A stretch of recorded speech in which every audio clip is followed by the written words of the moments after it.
અંકલેશ્વર શહેરના 3 રસ્તા સર્કલ નજીક નગરપાલિકા દ્વારા ફૂટપાથ બનાવવાની કામગીરી ચાલી રહી છે, પરંતુ આ કામગીરીની ગુણવત્તા સામે હવે સવાલો ઊભા થયા છે।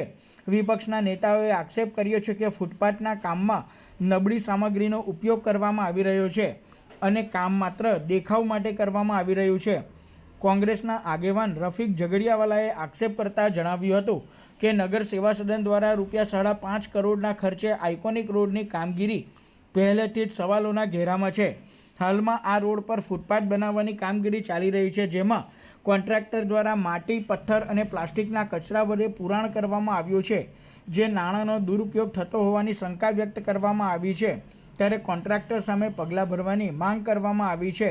હવે આની અંદર તો ખરેખર તો પીએમસી જ્યારે ફી લે છે તો પીએમસીએ ધ્યાન આપવું જોઈએ અને કોન્ટ્રાક્ટર આવું મટીરિયલ નહીં વાપરવું જોઈએ। ખરેખર આવું આ લોકો ફૂટપાથ આગળ ભરી દીધી છે અને એ ગેરકાયદેસર છે, ભ્રષ્ટાચાર છે, 100%નો ભ્રષ્ટાચાર છે।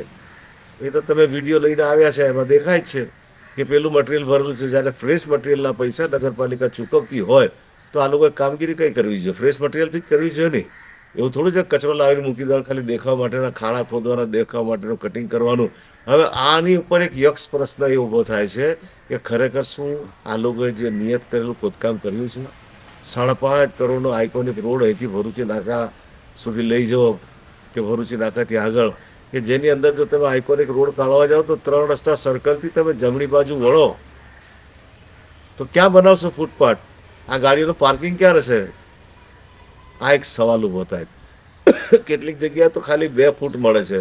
વરસાદી પાણીનો કાંસ છે તો વરસાદી પાણીના કાંસની ઉપર લઈને માર્કેટની યાર્ડ તરફ કે એ બાજુથી દબાઈને ફૂટપાથ બનાવો તમે, તો ગાડીઓનો પાર્કિંગ પણ રહે। કોઈ પણ વ્યક્તિ, આજે તમે હોય, પોલીસવાળા હોય કે કોઈ પણ અધિકારી હોય, તો એક વસ્તુ લેવા માટે 1-2 મિનિટ જો સ્ટે થયા હોય તો ગાડી ક્યાં ઊભી રાખવી? પાછળ તો લાઈન લાગી જશે અને આ જ પરિસ્થિતિ આ શહેરની થવાની છે।